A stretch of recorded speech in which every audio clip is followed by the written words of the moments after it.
কংগ্রেস কাজ করবে ব্রিটিশ গভর্নমেন্টের সেফটি ভালভ হিসেবে। যখন সমস্যা আসবে ও কংগ্রেস হেল্প করবে যাতে বাস না হয়। তখনও গান্ধীজি ভেবেছিলেন যে একে প্রেসিডেন্ট করে দিলে এ আমার তলায় থাকবে, ভালোভাবে থাকবে। তিনি তো থাকলেনই না, উল্টে বুঝিয়ে দিলেন যে কপালে দুঃখ আছে। 100 জন প্যারাট্রুপার জার্মানির প্লেনে করে খেপে খেপে এসে আমাদের উত্তর পশ্চিম সীমান্ত যে জায়গাটা আফগানিস্তান বর্ডার, ওইখানে উনি সুভাষচন্দ্র বসু যাওয়ার সময় যে নেটওয়ার্ক তৈরি করে গেছেন ইপি ফকির এদের নিয়ে, ওদের হেল্পে ওখানে প্যারাট্রুপার নেমেছিল 100 জন। ভারত ছাড়ো আন্দোলন কেউ যদি বলে থাকেন পুরোটা অহিংস আন্দোলন, তার মতো মিথ্যেবাদী আর কেউ হবে না। সুভাষচন্দ্র বসু ফোর্স আইএনএ নিয়ে ভারত সীমান্তে এসছেন, জওয়াহরলাল নেহরু বলেছেন আমি তরোয়াল নিয়ে দাঁড়াবো। এটা ওদের স্ট্যান্ড যে যদি সুভাষচন্দ্র বসু এই ব্যাপারে মধ্যস্থতা করেন আমি কথা বলতে রাজি আছি। বিখ্যাত ছবি আছে, এইভাবে বসে আছেন দুজনে, বিখ্যাত ছবি। যেটা বেঙ্গল প্র্যাকটিস কথা তুলে লোকে বলে যে মুসলিম তোষণে উনি সাই দিয়েছিলেন, ব্যাপারটা কিন্তু তা নয়। একটা জায়গায় গিয়ে মুসলিম তোষণ না করলে উনি যে জোটটুকু পেতেন সেইটুকু উনি করতে পারতেন না। তো পাশে পেতে হলে কিছু দিতে হবে। হিন্দু মহাসভা স্ট্যান্ড ওইটাই। হিন্দু মহাসভা কখনো ভাবেনি যে আমি ইংরেজ সরিয়ে ভারত শাসন করব। আর শ্যামাপ্রসাদ মুখার্জির প্রসঙ্গর সাথে সুভাষচন্দ্র বসুর প্রসঙ্গটা দুম করে টানা যায় না হিন্দু মহাসভার ব্যাপারে। হিন্দু মহাসভায় তখনও প্রধান কিন্তু সাভারকর। ব্যক্তিগতভাবে সাভারকর ভক্ত নয়, কিন্তু একটা লোক মানে বন্দী হওয়ার পর ব্রিটিশের হাতে জাহাজে করে আসতে গিয়ে যদি সে সমুদ্রে ঝাঁপ দিয়ে সমুদ্রে সাঁতরে একটা অন্য দেশে গিয়ে ওঠে, ধরা পড়ে আবার এলো, দুবারের যাবজ্জীবন আন্দামান সাজা যার যে পায়, তার মধ্যে কিছু আছে। রোড ব্লকের লোকজন ছিলেন, সে লীলা রায় হন, সত্যবক্সী হন বা দ্বিজেন বসু হন, এরা কি অত্যাচার সহ্য করেছে। কোমর ভেঙে দিয়েছে মেরে, খুবই আত্মকারণ নয়। কোমর ভেঙে যাওয়া মানে বুঝতে পারছেন যে সে কি যন্ত্রণা সহ্য করেছে বলেনি। শিশির বসুর যে পার্টটা বা শিশির বসুর যে দিকটা, সেটা কি একদমই উড়িয়ে দেওয়ার না এর মধ্যে কোথাও একটা মানে দুদিকেরই কোথাও একটা খামতি আছে? শিশির বসু লিখছেন যেখানে জানতে চাইছেন যে সুভাষচন্দ্র কীভাবে মানে গ্রেট এস্কেপে কীভাবে হলো, কি রুটে হলো।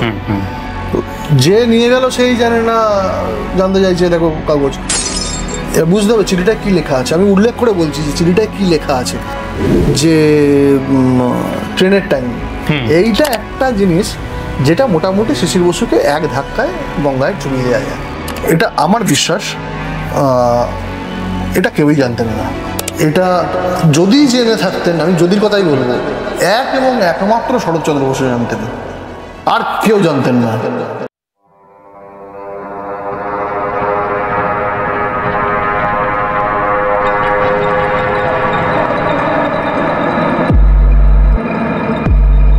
নমস্কার বন্ধুরা, আপনারা দেখছেন wake up with career YouTube channel. আর আমি কৃষ্ণেন্দু আজকে আপনাদের জন্য একটা নতুন পডকাস্ট নিয়ে আবার হাজির হয়েছি। আর এই মুহূর্তে আমার সঙ্গে আছেন নেতাজি গবেষক এবং লেখক দীপায়ন রায়চৌধুরী। নমস্কার। নমস্কার দীপায়ন দা, অসংখ্য ধন্যবাদ আমাদেরকে সময় দেওয়ার জন্য। আর অনেকদিন ধরে আমাদের কথা হচ্ছিল যে একটা পডকাস্ট করার জন্য, নেতাজিকে নিয়ে তোমার যে গবেষণা, তোমার যে লেখা, সেইগুলো যাতে সাধারণ মানুষের সামনে আসে। তো দীপায়ন দা, প্রথমেই একটা প্রশ্ন যেটা আমি সবাইকে করি, অবশ্যই সেটাই তোমাকে দিয়ে শুরু করব, যে এই যে নেতাজিকে নিয়ে কাজ করা বা 1945 পরবর্তী নেতাজির যে অবস্থান বা তার যে কাজকর্ম, সেইগুলো নিয়ে কাজ করার ইচ্ছা কেন হলো?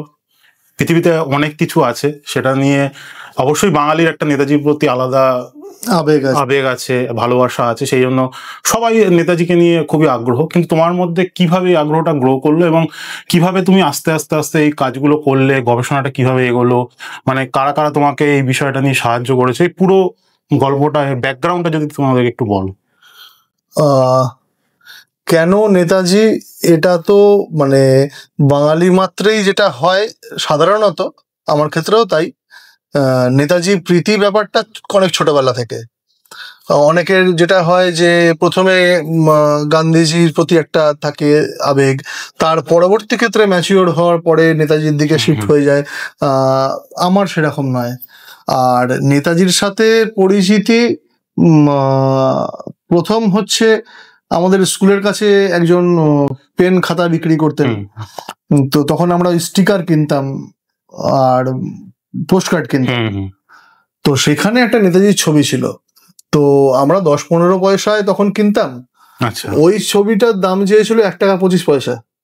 তো সেটা অনেক বড় টাকা, অনেক বড় টাকা। পারমিশন দেবে না, টাকা দেবে না বাবা মা, তো টাকা জমিয়ে জমিয়ে তারপর কেনা।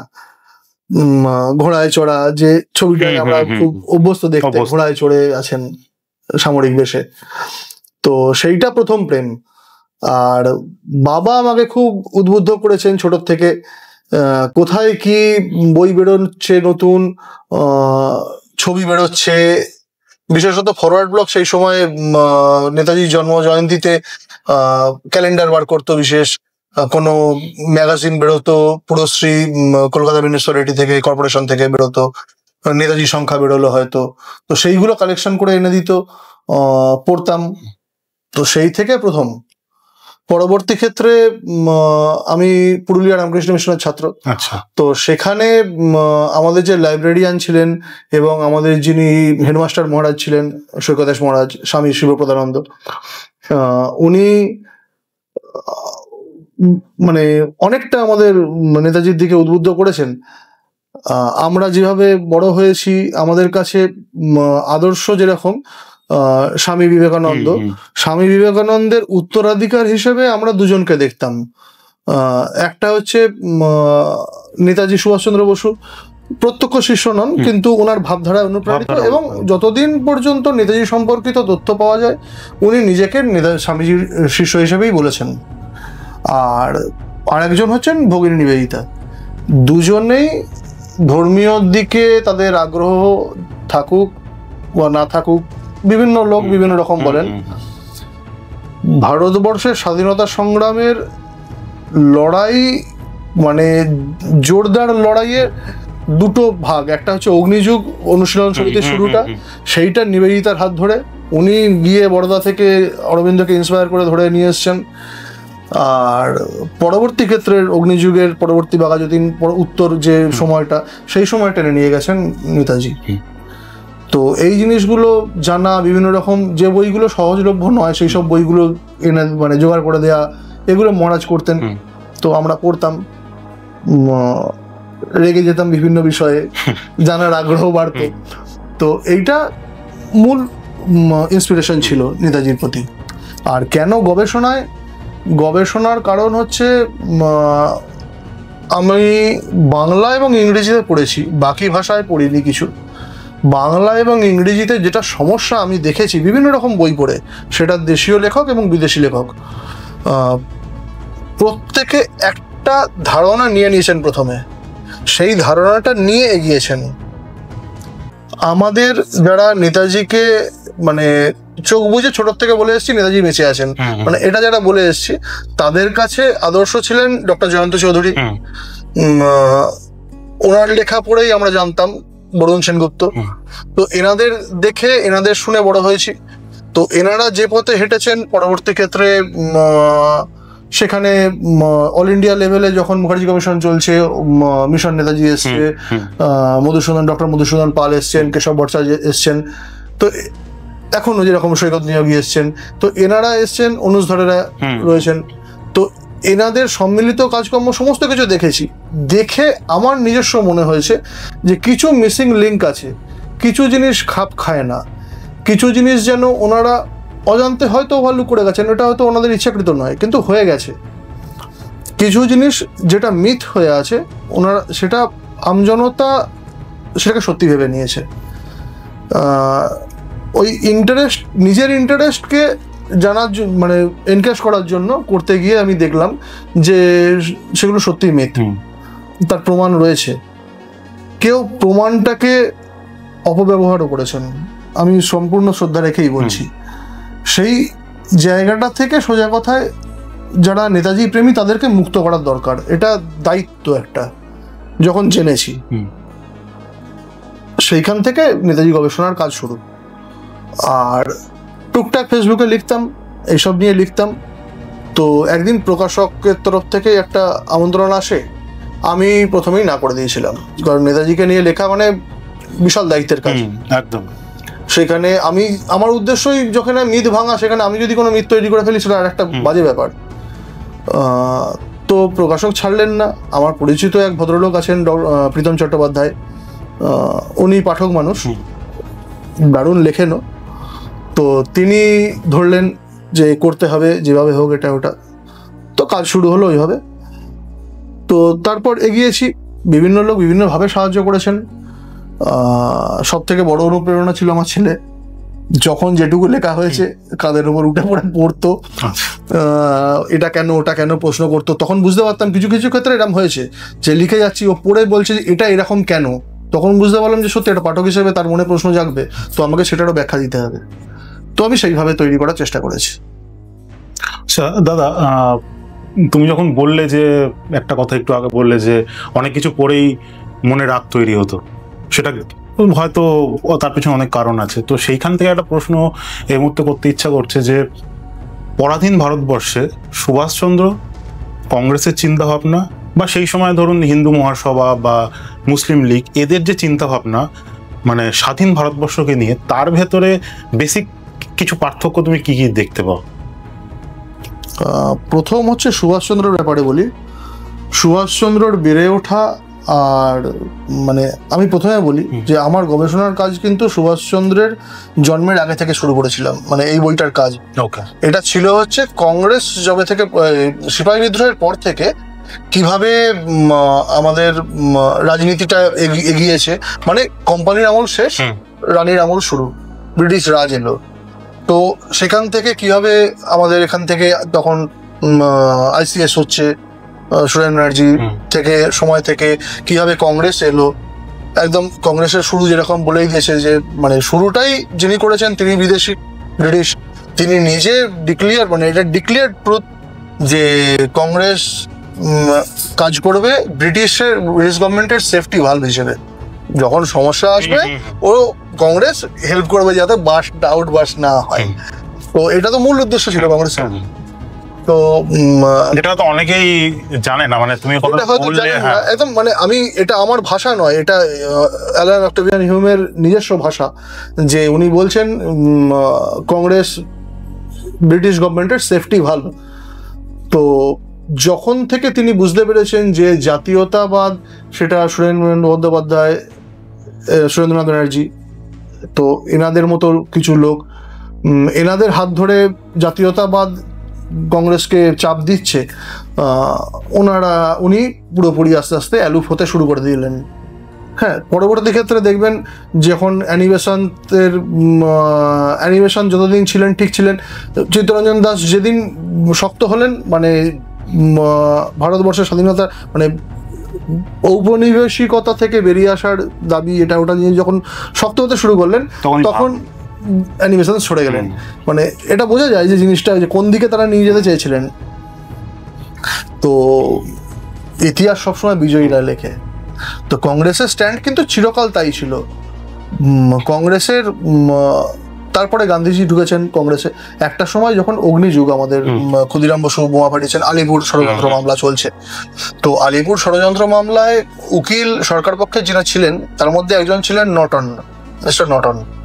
তো এই নটন একটা সময় কংগ্রেসের প্রেসিডেন্ট হয়েছিলেন, যতদূর মনে পড়ছে। উনি কংগ্রেসে ভালো প্রভাব রাখতেন, কংগ্রেসের মেম্বার ছিলেন, একজন ব্রিটিশ কংগ্রেসের মেম্বার ছিলেন, এরকম অনেকেই ছিলেন। তিনি লড়েছেন ক্ষুদিরাম পক্ষ বলতে যাকে যা বোঝায়, মানে অরবিন্দ ঘোষ, এদের বিপক্ষে লড়েছেন। তো কংগ্রেসের মেম্বার ব্রিটিশের হয়ে লড়ছে আইনজীবী হিসেবে, তো বোঝা যাচ্ছে যে কংগ্রেসের স্ট্যান্ড কি। পার্টি তাকে এক্সপেল করেনি। পরবর্তী ক্ষেত্রে গিয়ে সুভাষ বোসকে এক্সপেল করেছে। সুভাষ বোস তো হ্যাঁ খারাপ কাজ করেছিল তো বটেই। ততদিন কংগ্রেসে নির্বাচন তো হতো না, মানে ইলেকশন হতো না, হতো সিলেকশন। সুভাষচন্দ্র বসু 1938-এ সিলেক্টেড প্রেসিডেন্ট গান্ধীজির দ্বারা। তখনও গান্ধীজি ভেবেছিলেন যে একে প্রেসিডেন্ট করে দিলে এ আমার তলায় থাকবে, ভালোভাবে থাকবে। তিনি তো থাকলেনই না, উল্টে বুঝিয়ে দিলেন যে কপালে দুঃখ আছে। তো দুতরফেরই, ব্রিটিশদেরও কংগ্রেসেরও। তো যার ফল 39-এ ওনাকে এক্সপেল করা, হেল্প না করা, কংগ্রেস ওয়ার্কিং কমিটি তাকে বলেই দিল চিঠি পাঠিয়ে যে আমরা থাকবো না আপনার পাশে। তো এই যে স্ট্যান্ড, এটা কিন্তু কংগ্রেসের স্ট্যান্ড, এটা চিরকাল ছিল। ব্রিটিশ যখন অসহযোগ আন্দোলনে অহিংস আন্দোলন চলছে, ব্রিটিশ বেশ চাপে, আমি 20 দশকের কথা বলছি, গান্ধীজির ডাকে সমস্ত মানে বেশ আইন অমান্য চলছে, এই সব কিছুর মধ্যে চৌরি চৌরা একটা ঘটনা, একটা বিচ্ছিন্ন ঘটনা, একটা থানা অ্যাটাক, গান্ধীজির ডাকে পুরো আন্দোলন স্টপ হয়ে গেল, চুপ। পরবর্তী ক্ষেত্রে এই স্ট্যান্ডটা কংগ্রেসের স্ট্যান্ড, যতবার আন্দোলন ব্রিটিশকে চাপে ফেলেছে ততবার ওরা হাত গুটিয়ে নিয়েছে। এই স্ট্যান্ড থেকে কংগ্রেস বলবো না, গান্ধীজি সরে এসেছিলেন 1942-এ, সুভাষচন্দ্র নেই। মোটামুটি গান্ধীজির কথা শুনেও শোনেন না লোকজন, এরকম পজিশন খানিকটা, পুরোটা নয় খানিকটা। আর ভারত ছাড়ো আন্দোলন শুরু হচ্ছে। ভারত ছাড়ো আন্দোলনের একটা মজা হচ্ছে, ভারত ছাড়ো আন্দোলনের আগে সুভাষচন্দ্র বসু, মানে আমি আন্তর্জাতিক রাজনীতিটা বলে দিচ্ছি, সুভাষচন্দ্র বসু তখন রয়েছেন জার্মানিতে, ইন্ডিয়ান লিজিয়ান তৈরি হচ্ছে, হিটলার তাকে স্বীকৃতি দেয়নি, গভর্নমেন্ট তৈরি করার পারমিশন দেয়নি, কিন্তু আর্মি রাখবে, আর্মি তৈরি হবে, তাদের ট্রেনিং হবে, সেই ব্যবস্থা খানিকটা এগিয়েছে, পুরোটা এগোয়নি, হচ্ছে। এর মধ্যে আমার যে বইটা সুভাষচন্দ্র অন্তর্ধান প্রত্যাবর্তন ও অন্বেষণ, ওতে আমি উল্লেখ করেছি একটা অপারেশন হয়, অপারেশন বাজাদেরে বলে।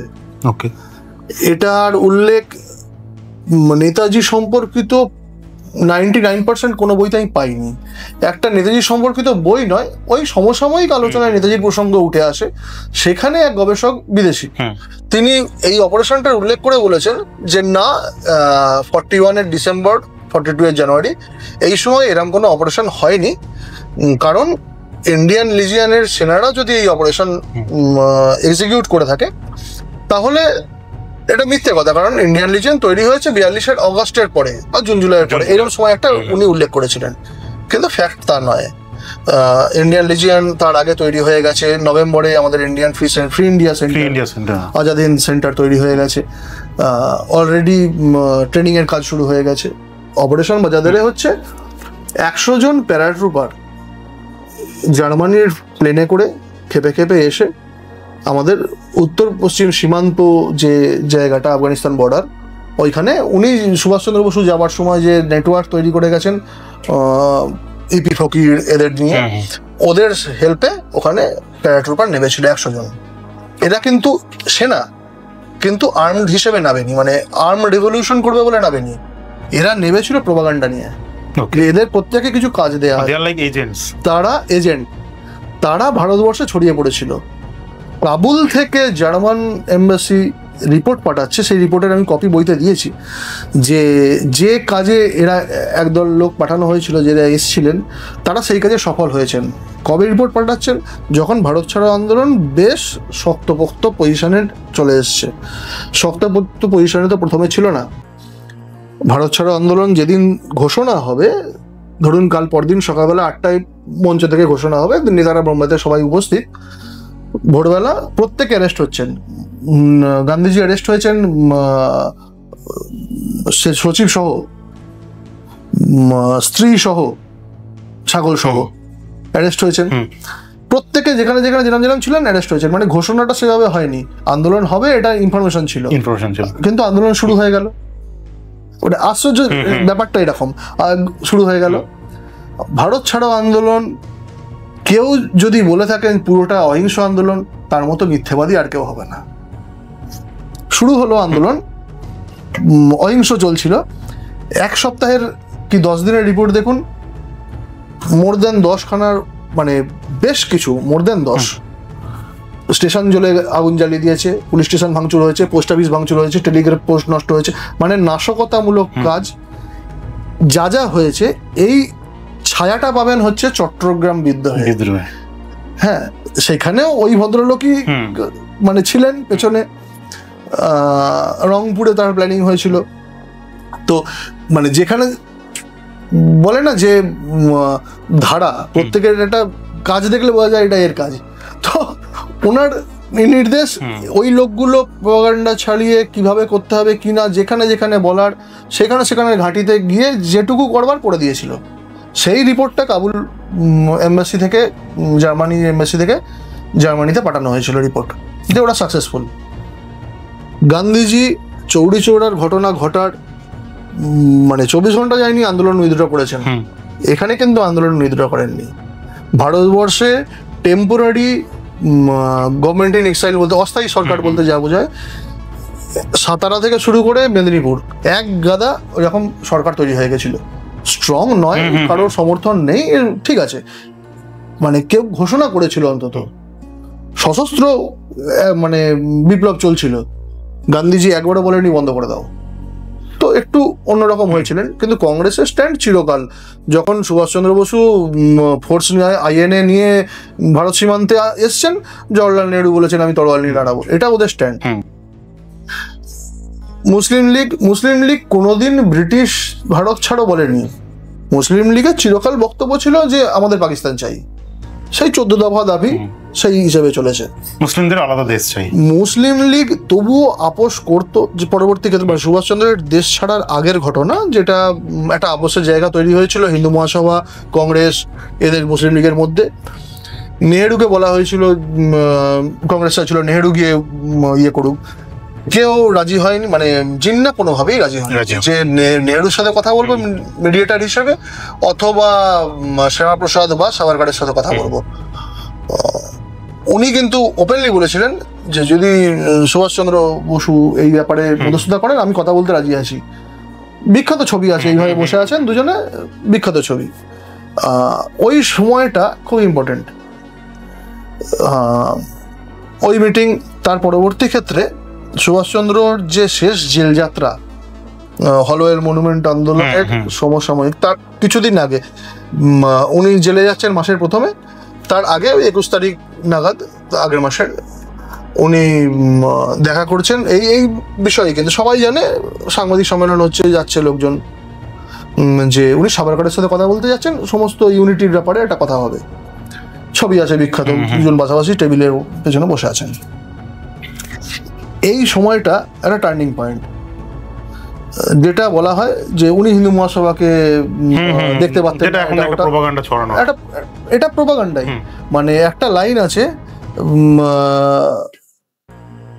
আমি ওকে মেরে ফেলবো বলে কিছু একটা বলা আছে, যদি এরা না করে। কিন্তু এই মেরে ফেলবোটা কি আদেও বাস্তবে তা নয়, কথার কথা বললাম, এই পুরো জিনিসটা এডিট হয়ে গেল, রইল আমি তোকে মেরে ফেলবো, দিয়ে বললো এই তো খুনের প্রমাণ, উনি বলেছিলেন মেরে ফেলবো। তো এই জিনিসটা প্রোপাগান্ডা। প্রোপাগান্ডা বলতে সেই সময় হিন্দু মহাসভা তো তৈরি হয়েছে মুসলিম লীগের বিরুদ্ধে আচরণ করবে বলে। মুসলিম লীগ হিন্দুদের একদল মুসলিম ফ্যানাটিক, তারা হিন্দুদের হত্যা করেছে, মোপালা, খিলাফত, এইসব আন্দোলন হয়েছে, স্বামী শ্রদ্ধানন্দ মারা গেছেন, খুন হয়েছেন। তো পরবর্তী ক্ষেত্রে যখন হিন্দু মহাসভা তাদেরকে ঠেকানোর জন্য তৈরি হলো, তো এটা পুরোপুরি ধর্মীয় কারণে তৈরি হওয়া, তারা রাজনীতিতে আসছে। তো হিন্দুদের ছোট করার জন্য ওরা গরু কাটছে বা কোনো না কোনোভাবে ডিফেম করার চেষ্টা করছে, এরা সেটার বিরুদ্ধে প্রতিরোধ গড়ে তুলছে। তো এই প্রতিরোধটা একদিক থেকে তো বন্ধ হওয়ার দরকার, যেটা চিরকাল প্রত্যেকটা দেশে প্রত্যেকটা জায়গাতেই অশান্তির কাউকে একটা থামাতে হবে। তো নেতাজি চেয়েছিলেন যাতে এটা এদিক থেকে থামে। তো উনি মানে এটা ভালো দেখায় না যে একটা রাফ একটা রাজনীতির জায়গা, সেখানে ধর্মীয় যারা গুরু আছেন বা সন্ন্যাসী, তারা কেন ইনভলভ হবেন। কিন্তু এটা আমারও প্রশ্ন যে উনি তো চাণক্যর কথা বলেননি, মানে উনি সন্ন্যাসী ছিলেন না কিন্তু আচার্য ছিলেন। তো সন্ন্যাসীর রাজনীতিতে ইনভলভমেন্ট তো সেই সময়ের নয়, আমাদের বহু প্রাচীন সময় থেকে দেখেছি। বশিষ্ঠ থেকে আরম্ভ করে বিশ্বামিত্র থেকে শুরু করে এরা প্রত্যেকেই ছিলেন। তো সেটা তখনকার রাজনীতিতে কিন্তু অকওয়ার্ড, মানে দেখতেও ভালো লাগে না, শুনতেও ভালো লাগে না। লোকে তো প্রশ্ন করবে যে আপনি সংসার ছেড়ে এসছেন, সেখানে রাজনীতি কেন? এটা সাধারণ মানুষের প্রশ্ন। তো উনি সেইটা চাননি। ওনার না চাওয়াটা কিন্তু দুর্বলতা নয়। যেটা বেঙ্গল প্র্যাকটিস কথা তুলে লোকে বলে যে মুসলিম তোষণে উনি সাই দিয়েছিলেন, ব্যাপারটা কিন্তু তা নয়। একটা জায়গায় গিয়ে মুসলিম তোষণ না করলে উনি যে জোটটুকু পেতেন সেইটুকু উনি করতে পারতেন না। তো পাশে পেতে হলে কিছু দিতে হবে, কিন্তু কন্ট্রোলটা নিজের হাতে থাকলে। সেটা আজাদ হিন্দের ক্ষেত্রেও তাই হয়েছিল। প্রচুর মুসলিম সেনা আজাদ হিন্দে ছিল, একদম, এবং তার মন্ত্রিমণ্ডলীতেও ছিল। একদম। তার মূল্য কিছু তো খারাপ হয়েওছে পরবর্তী ক্ষেত্রে, উনি দেখেছি আমরা। এবার হিন্দু মহাসভার স্ট্যান্ডটা ওইটাই। এবার হ্যাঁ, এরকম হয়েছে যে সুভাষ বোসের সভায় ইট পাটকেল ছোড়া হয়েছে, হিন্দু মহাসভার সভায় সুভাষ বোসের অনুগামীরা ভাঙচুর করেছে। এটা আজকের ঘটনা নয়, মানে এটা আজকের রাজনীতিতেও এরকম হয়, তখনও হয়েছে। শুধু তখন নয়, যখন সুভাষচন্দ্র বসু মেয়র, তারপর যতীন্দ্রমোহন সেনগুপ্তের সাথে ওনার যখন ক্লাস চলছে, তখনও যখন দুজন দুদিকে মিটিং মিছিল করছেন, একদল আর একদলের ভাঙচুর করতো, ঢিল ছুটতো। রামগড়ের ক্ষেত্রেও যখন কংগ্রেস আর ফরওয়ার্ড ব্লকের রামগড়ে একসাথে মিটিং হচ্ছে, সম্মেলনে, সেখানেও ওদেরকে ছোট করার জন্য, ওদের খারাপ করার জন্য বহু চেষ্টা হয়েছে। বৃষ্টিটা এসে বাঁচিয়ে দিয়েছে, এটা ঘটনা। হিন্দু মহাসভা স্ট্যান্ড ওইটাই। হিন্দু মহাসভা কখনো ভাবেনি যে আমি ইংরেজ সরিয়ে ভারত শাসন করব। আর শ্যামাপ্রসাদ মুখার্জির প্রসঙ্গর সাথে সুভাষচন্দ্র বসুর প্রসঙ্গটা দুম করে টানা যায় না হিন্দু মহাসভার ব্যাপারে।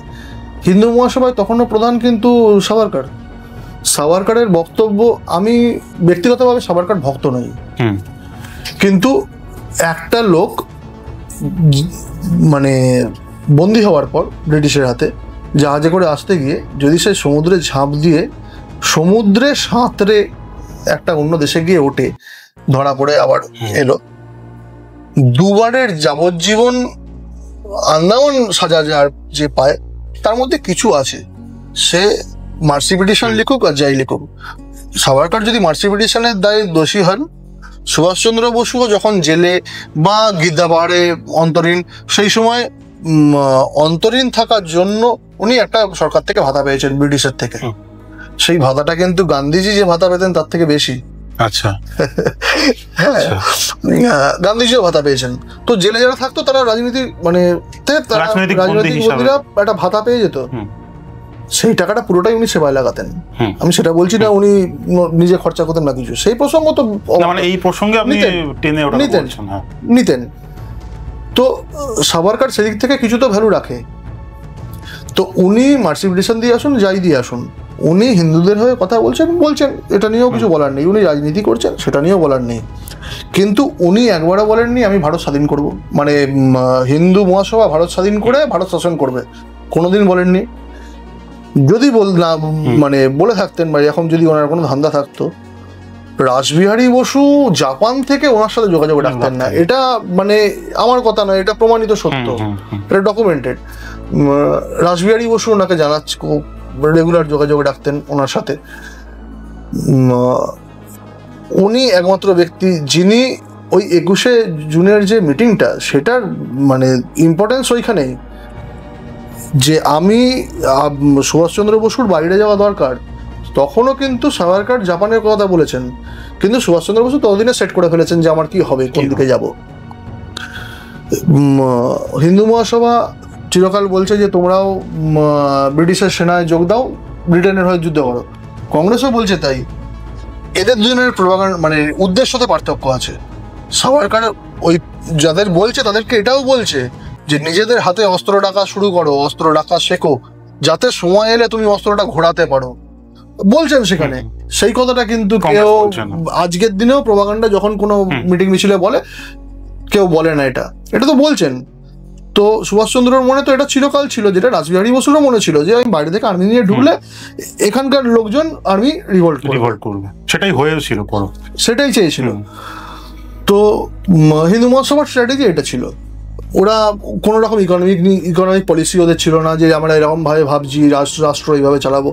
কংগ্রেসের তো ছিলই না। সুভাষচন্দ্র বসু কবে ICS পড়তে গিয়ে সেখান থেকে চিত্তরঞ্জন দাসকে চিঠিতে জানাচ্ছেন যে কংগ্রেসের প্রপার সংবিধান দরকার, যে দেশ স্বাধীন হলে আমরা কিভাবে চালাবো, নিজেদের পলিসি দরকার, কিছুই ছিল না। কংগ্রেসে আসার পরেও বহুবার বলেছেন। এসে গান্ধীজিকে প্রশ্ন করেছেন কেন নেই, কি বৃত্তান্ত, গান্ধীজি জবাব দেননি, হেসেছেন, মাথায় হাত বুলিয়ে ছেড়ে দিয়েছেন। ভেবেছিলেন চেপে যাবে জিনিসটা, কিন্তু ওনার সামনে উঠে দাঁড়াবে ওটা ভাবতে পারেননি। তো এই গেল কংগ্রেস, হিন্দু মহাসভা। ফরওয়ার্ড ব্লক জানতো যে আমরা ভারত স্বাধীনের যোদ্ধা, ফরওয়ার্ড ব্লক যোদ্ধা ছিল, কখনো ভাবেনি যে আমরা গদিতে বসি, কখনোই ভাবেনি, যার জন্য তারা প্রচণ্ড কষ্ট পেয়েছে। নেতাজির পরবর্তী যারা ফরওয়ার্ড ব্লকের লোকজন ছিলেন, সে লীলা রায় হোক, সত্যবক্সী হন বা দ্বিজেন বসু হন, এরা কি অত্যাচার সহ্য করেছে, কোমর ভেঙে দিয়েছে মেরে, ওই আত্মকারণ নয়, কোমর ভেঙে যাওয়া মারে, মানে বুঝতে পারছেন যে সে কি যন্ত্রণা সহ্য করেছে বলেনি তবু। তো এটা তাদের। আর সুভাষচন্দ্র বসুর যে রাষ্ট্র ভাবনা, চিন্তা ভাবনা, সেটা কিন্তু সম্পূর্ণ পৃথক। উনি বহুদিন ধরে বলে আসছেন যে ভারত হবে সমাজতান্ত্রিক, এই সমাজতান্ত্রিক ভারতের স্বপ্ন উনি দেখেছেন, উনি চিরকাল তাই বলেছেন। উনি নিজেকে বামপন্থী বলতেন, কমিউনিস্ট নয় কিন্তু বামপন্থী। সমাজতান্ত্রিক ব্যাপারটা, নেহরুভিয়ান সোশ্যালিজম যেটা, এগুলো কিন্তু আলাদা। দুজনে বন্ধু ছিলেন, সমাজতান্ত্রিক মতবাদে দুজনে বিশ্বাস রাখতেন, কিন্তু দুজনের চিন্তা ভাবনা আলাদা ছিল। সুভাষচন্দ্র পরিষ্কার বলছেন, ওনার আত্মজীবনীতেও তাই আছে, যে অন্ধ অনুকরণ হবে না, রাশিয়ার অনুকরণ আমরা করব না, মার্কস লেনিন ধরে আমরা চলবো না, ওদের যা ভালো আছে আমরা নেবো। ফ্যাসিস্টদের মধ্যেও প্রচুর ভালো আছে, ইটালি জার্মানির প্রচুর ভালো আছে, হিটলারের মধ্যেও প্রচুর ভালো আছে, আমাকে সেইগুলোকেও নিতে হবে। উনি যখন জার্মানিতে, অস্ট্রিয়ায় চিকিৎসার জন্য গেছেন, এখান থেকে নির্বাসন দেওয়া হয়েছে, উনি জার্মানি যেতে চেয়েছেন, ব্রিটেন যেতে চেয়েছেন, পারমিশন পাচ্ছিলেন না। সেই সময় ইউরোপের দেশগুলো, পূর্ব ইউরোপের দেশগুলো ঘুরেছেন, কোথায় কিভাবে রাস্তা তৈরি হচ্ছে, কোথায় বর্জ্য থেকে ইলেকট্রিক তৈরির চেষ্টা চলছে, মানে কিভাবে ডেভেলপমেন্ট কতটা উন্নত কিভাবে হচ্ছে, সেটা সমস্ত কিছু উনি দেখেছেন। এমনকি শুনেছি যে উনি যখন কর্পোরেশনের মেয়র ছিলেন, তখন উনি কর্পোরেশনের যে সমস্ত কর্মকর্তারা ছিলেন তাদেরকে বাইরে পাঠাতেন। হ্যাঁ, তোমার অনেক, মানে সেই সময় দাঁড়িয়ে অনেক দূরে ভেবেছেন, অনেক দূরে ভেবেছেন বলেই উনি সেই ওইসব করতে করতে উনি স্কোডা কারখানায় গেছেন। স্কোডা কারখানায় গিয়ে দেখছেন যে আপডেটেড কিভাবে তৈরি হচ্ছে, আপডেটেড মেশিনারি কি আছে কিনা, মানে উনি ইন্ডাস্ট্রিয়ালাইজেশনের মানে বিপক্ষে ছিলেন না, কিন্তু সবটাই হবে রাষ্ট্রীয় কন্ট্রোলের মধ্যে। মানে এমন নয় যে একটা সার্টেন ইন্ডাস্ট্রি আছে আমাদের দেশে যারা শুরু থেকে দীর্ঘ 20-30 বছর কোনো ট্যাক্স দেয়নি, বিশেষ রাজনৈতিক দলের জন্য। তো এই পরিস্থিতি যাতে না হয়, দেশ এগোবে, কোম্পানি এগোবে, তবে দেশ এগোবে, দেশও এগোবে, কোম্পানি এগোবে, সমস্ত ঠিকঠাক থাকবে। গ্রাম গ্রামের জায়গায় থাকবে, শহর শহরের জায়গায় থাকবে। গান্ধীজি বলেছিলেন শহর ফহর সমস্ত তুলে দাও, পুরোটাই গ্রাম হয়। কুটির শিল্পের ওপর নির্ভরশীল, একটা কুটির শিল্পের ওপর নির্ভরশীল হয়তো পৃথিবী চলবে না। তো এটা ওনার স্ট্যান্ড ছিল, ওনার স্ট্যান্ড খুব ক্লিয়ার। এবং সব থেকে বড় ব্যাপার যেটা, যখন সুভাষচন্দ্র বসু আজাদ হিন্দ সরকার তৈরি করলেন, তো ওটা ওনার নিজের সরকার, নিজের মতো করে গড়েছিলেন। তো ওইটা কিন্তু এই ভাবধারার খানিকটা ছায়া আছে। সরকার দেশ চালাবে এরকম নয়, একটা প্যারালাল বডি থাকবে যেটা ইন্ডিয়ান ইন্ডিপেন্ডেন্স লিগ। আপনি দেখবেন পূর্ব এশিয়ায়, দক্ষিণ পূর্ব এশিয়ায় ইন্ডিয়ান ইন্ডিপেন্ডেন্স লিগ কিন্তু যেরকম আজাদ হিন্দ সরকারের অর্থ দপ্তর আছে, ওদেরও একটা অর্থ দপ্তর আছে, ওরাও অর্থ কালেক্ট করছে, ওরাও টাকাটা তুলে দিচ্ছে কিন্তু গভর্নমেন্টের হাতে। গভর্নমেন্ট কোনো পলিসি যা কিছু করবে সেটা সবসময় তো দেশবাসী ভালোভাবে নেবে না, হতে পারে দেশবাসীর ভালোর জন্য, কিন্তু দেশবাসী নিচ্ছে না। তাদের বোঝানো সুবিধে অসুবিধে, কোথায় কি করবে কি না, কোন পলিসি আসছে, বিদেশে কি হচ্ছে কি না, এই যে জনমানসকে গভর্নমেন্টের পক্ষে করে রাখা, এই জিনিসটার কাজ। এবং ওদের ভালো মন্দ সুবিবেচনা যেখানে গভর্নমেন্ট পৌঁছতে পারে না, সেইখানে গভর্নমেন্টের হয়ে ওরা কাজ করবে অ্যাজ এ গভর্নমেন্ট এজেন্সি। এইটা ইন্ডিয়ান ইন্ডিপেন্ডেন্স লিগ করতো। ওই জিনিসটাই চেয়েছিলেন যে আমি তো সরকার করবো না, কিন্তু এইভাবে তৈরি হবে, ভারত স্বাধীন হবে, আমি ক্ষমতা দিয়ে দেবো, এইভাবে তৈরি হবে, একটা দল থাকবে এরকম। এইটা কবে উনি বলেছেন? যখন ব্রিটেনে নেমন্তন্ন করেছিল যে আসুন আপনি স্পিচ দিন, উনি যেতে পারেননি, পারমিশন নেই, উনি স্পিচটা লিখে পাঠিয়েছিলেন, ওখানে হলে পাঠ হয়েছিল জিনিসটা, সেই সময় বলেছেন। তো চিন্তা ভাবনা অনেকদিন আগে করেছেন উনি এইসব জিনিসগুলো। তো দাদা, আর একটা যেটা প্রশ্ন থাকবে যে মহানিষ্ক্রমণ কিন্তু একটা অনেক বড় চ্যাপ্টার, যেটা আমরা খুব মানে নিমেষেই আমরা সেটাকে শেষ করে দিই, এবং একটা তথাকথিত অনেকগুলো গল্প আছে।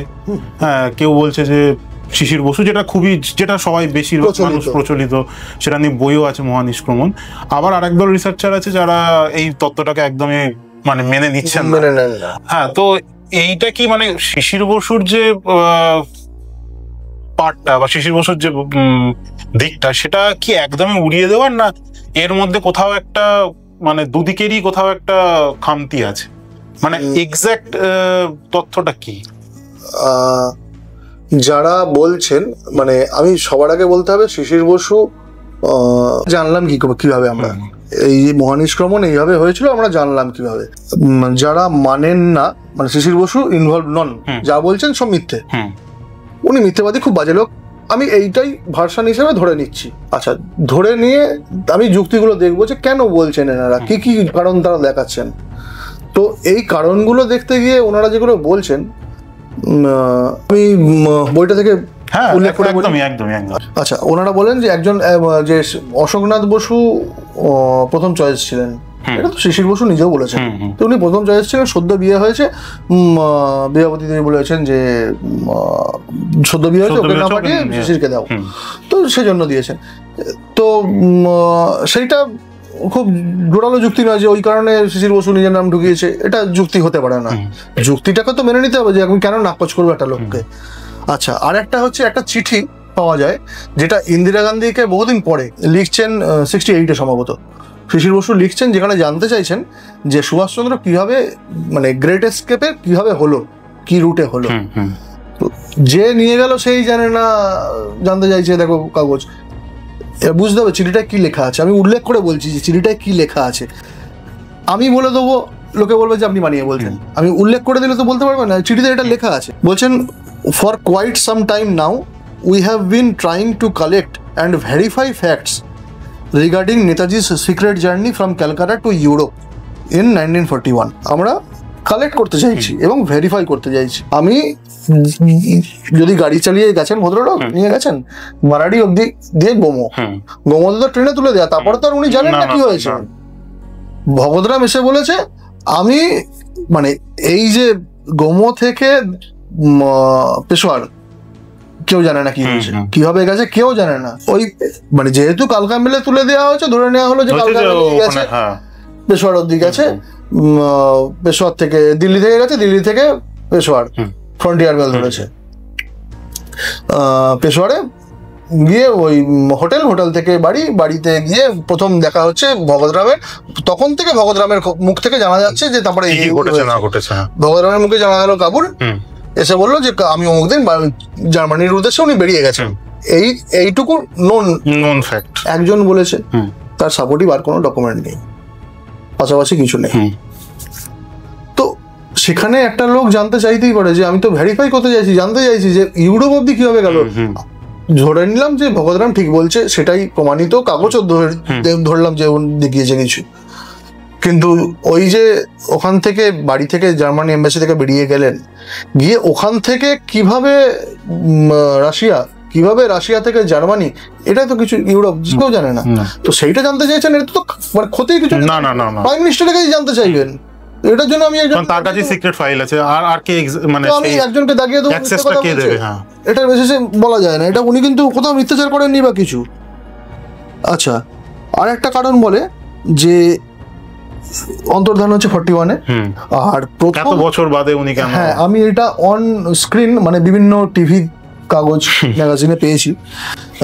তারা বলছেন যে এই ঘটনা মানে মহানিষ্ক্রমণের ঘটনা প্রথম নেতাজি ভবনের একটা সম্মেলনে প্রথম প্রকাশিত হয়, বলা হয় 70 সালে, 41 থেকে 70। তো 75 সালে মহানিষ্ক্রমণ পাবলিশ হয়েছে। তো এই বিষয়ে তো আর কেউ মুখ খোলেনি এটা। আচ্ছা, এবার আমি একটা ইনফরমেশন দিই। পূর্ণ প্রকাশন বলে একটা পাবলিকেশন ছিল কলকাতায়, এখন আছে। পূর্ণ প্রকাশন বসুবাড়ি প্রথম প্রকাশ করে, এখন আনন্দ। বসুবাড়ি প্রথম প্রকাশ করে। বসুবাড়ি বইটা প্রচন্ড মানে ইন্টারেস্টিং বই। অত মোটা গবেষণা গ্রন্থ নয়, কিন্তু দারুণ ইন্টারেস্টিং বই। 1965-এ প্রকাশিত হয়েছে শিশির বসুর বই। এতে 1965-এ জুন জুলাই পাবলিশ হয়েছে, আষাঢ় 1372 বলে প্রকাশনার সময়। এতে প্রথম একটা পাওয়া যাচ্ছে যে মহানিশ কমনের কথা আছে। কিন্তু এর আগে 1962 সালে অল ইন্ডিয়া রেডিওর একটা ইন্টারভিউ হয় অশোকনাথ বসুর। আচ্ছা, অশোকনাথ বসু প্রথম সেটা মানে অশোকনাথ বসুর তরফ থেকে প্রথম জিনিসটা ডিসক্লোজ হয় 1962-তে। আচ্ছা, বসুর বাড়ি শিশির বসুর বই হিসেবে আমি উল্লেখ করলাম। 70 সালে নেতাজি রিসার্চ ব্যুরোতে প্রকাশ পেল এটা আবার, যেটা ওনারা ডিমান্ড করছেন। এনারা এই আগের দুটো কিন্তু হয়তো ইনফরমেশন রাখেননি বা পাননি কোথাও থেকে। 74 সালে দেশ পত্রিকায় প্রথম মহানিষ্ক্রমণ, তারপরে পাবলিশ হয় বই হিসেবে 75-এ। এবার আমি পেছবো 1959, মানে কতটা পেছচ্ছি। সেপ্টেম্বরে শিক্ষা ভারতী প্রকাশনী থেকে বেরিয়েছিল মণিবাগজি বিখ্যাত লেখক, তার দেশনায়ক সুভাষচন্দ্র বই। আচ্ছা, ওতে উনি লিখছেন, এই রহস্যজনক অন্তর্ধানের প্রসঙ্গে শিশির কুমার বসু বলেছেন। এর মানে হচ্ছে শিশির কুমার বসু কোথাও একটা কিছু বলছেন, সেটাকে উনি জেনেছেন, উনি কোট করছেন ওনার শিশির বসু, যে 1941 সালের 17 জানুয়ারি রাত্রি 1:25 আমরা একখানি মোটর যোগে সত্যই যাত্রা শুরু করতে সমর্থ হই। মানে উনি উল্লেখ করছেন, মানে কোথাও না কোথাও এটা শিশির বসু আগে উল্লেখ করেছেন। তার মানে 59-এর আগে এই ঘটনাটার উল্লেখ হয়েছে কোথাও না কোথাও, এবং পাবলিক জায়গায়। যদিও মানে মণিবাগচির বইতে কিন্তু রুটটা একটু অন্যরকম আছে, শিশির বসু যেরকম বলছেন সেরকম নয়। হ্যাঁ, অশোকনাথ বসুর বাড়ির কথা উল্লেখ নেই, এক স্থান বলে উল্লেখ আছে, উত্তর ভারতের উদ্দেশ্যে বলে এরকম, মানে একটু ব্লান্ট বলা আছে। আচ্ছা, এই বইটা ধরলেও 1959-এ জানা গেছে। আচ্ছা, হিউটয় মানে Bose Hunter, হিউটয় the springing tiger যে বইটা, এতে 59-এ পাবলিশড। এতে হিউটয় কিন্তু এই মহানিশ কমনের কথা, শিশির বসুর কথা বলেছেন। আচ্ছা, মানে 70-এর ব্যাপারে নয়, 70-75-এ পাবলিশ হয়েছে এরকম নয়, 59-এ আমরা পাবলিশড যে শিশির বসু হেল্প করেছিল, এবং শিশির বসুর ভাষ্য এটা। আর একটা জায়গায় বলছে যে শিশির বসু মিথ্যে কথা বলছে, কারণ যেখানে সমস্ত গোয়েন্দা এটা ওটা, সেখানে ওই সশব্দে দরজা বন্ধ হলো। হ্যাঁ, এবার এই একটা যুক্তিতে আবার বলা যায় না, 1941 আর একটু বছর দুয়েকের পুরনো মডেল, পুরনো গাড়ি তো, ওয়ান্ডারার গাড়ি 1941-এর, আমি ওয়ান্ডারার ছেড়ে দিলাম, last make of Hindustan motor মানে অ্যাম্বাসেডর, আওয়াজ ছাড়া বন্ধ করে দেখান তো। শীতকালের রাত 1941 কলকাতায় মাঝরাত, তো অ্যাম্বাসেডরের দরজা বন্ধ করলে ওটা সশব্দেই আওয়াজ হবে। সশব্দে মানে কি বোমের মতো আওয়াজ? তা তো নয়, গাড়ির আওয়াজ। আর রাত্রিবেলা ফিরতো, মানে একটা রুটিন করে ফেলেছিল তো, যেটা রাত্রিবেলা ফিরতো। এটা তার বর্ণনা, আমি সাপোর্ট করে বলছি না। আমি বলতে চাইছি যে যে যুক্তিটা দেখানো হচ্ছে সেই যুক্তিতে মৃত্যু বলা যায় না। একেবারে শিশির বসুর ইনভলভমেন্টটাকে একেবারে সরিয়ে দেওয়াটা, যে যে যুক্তিগুলো দেখানো হচ্ছে সেগুলো কিন্তু খাপ খাচ্ছে না। আর একটা হচ্ছে যে ট্রেনের টাইম, এইটা একটা জিনিস যেটা মোটামুটি শিশির বসুকে এক ধাক্কায় গঙ্গায় চুবিয়ে দেওয়া যায়।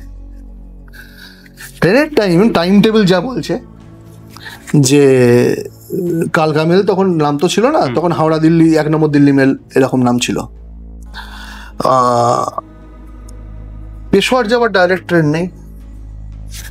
শিশির বসু মানে এই 1 নম্বর দিল্লি মেল হাওড়া স্টেশন ছাড়ছে 4:30 বিকেলে। আচ্ছা, গোমোতে পৌঁছতো রাত 10:58, এটা টাইম টেবিল বলছে, আমি বইতে দিয়েছি টাইম টেবিলটা। 10:58 গোমোতে পৌঁছতো। গোমো ছাড়ছে 11:13, মানে অতক্ষণ হল্ট দিত। 11:13 দিল্লি পৌঁছতো পরদিন রাত 9:35। আচ্ছা, ঠিক আছে। আচ্ছা, শিশির বসু যে সময়কার কথা বলছেন মহানিষ্ক্রমণ বইতে বা লেখায়, সেটা যে সময় পৌঁছচ্ছেন 11:13 ট্রেন কিন্তু ছেড়ে যাচ্ছে গোমো। শিশির বসু পৌঁছচ্ছেন অনেক পরে, মাঝরাত ছাড়িয়ে 1:30 নাগাদ। তো অতক্ষণ কি ট্রেনটা লেট করেছিল? সেই ব্রিটিশ যুগে ট্রেন লেট করতো না, এবং লেট করলেও তার কোনো উল্লেখ সেইখানে নেই। হ্যাঁ, এরম তো নয় যে আমি গিয়ে অপেক্ষা করেছি, ওনারা তো অপেক্ষা করেননি, পরিষ্কার বলছেন যে গাড়ি বেরোলাম, আমি চলে যাচ্ছি, তোমরা ফিরে যাও। যেটা আমরা সিনেমাতেও দেখেছি। উনি স্টেশনে ঢুকে গেলেন, ট্রেনে উঠে হুসুস করে বেরিয়ে চলে গেল ট্রেন, গাড়ি ঘুরিয়ে চলে এলো, এই তো। তার মানে ওয়েট করেননি।